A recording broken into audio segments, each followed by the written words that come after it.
It Get On, wat ken ik?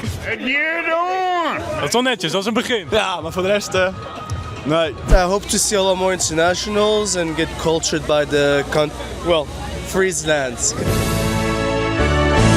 Ik denk heel veel bier drinken en een papiertje halen en op sodemieteren. En dat denk ik, ja. Heel gezellig, sowieso. Een hele knusse stad. Want ik ben best wel massaal gewend in de Randstad. En dit is best wel een stukje kleiner en wel heel gezellig. Dus ja.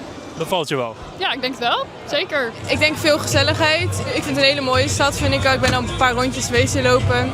Ja, ik denk gewoon echt wel een stukje gezelligheid. Waarom heb je dan voor Leeuwarden gekozen als studentenstad? Specifiek voor de studie. Want ik ga diermanagement doen en dat is nergens anders in Nederland. Dus Je kan een mooie zuipen, uitgaan en ik heb gehoord dat het meest drugs gebruikt wordt hier in Leeuwarden dan van heel Nederland. Dus nou ja, je voelt je wel op je plek. Ja, eigenlijk wel. Ja. En de Friese taal, hoe gaat de Friese taal jou af? Ja, niet goed.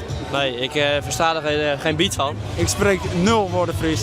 Ik ken geen woorden Fries, dus dat is echt helemaal nieuw voor mij. Dus ik ook Nederlands en Engels alleen, dus nou ja.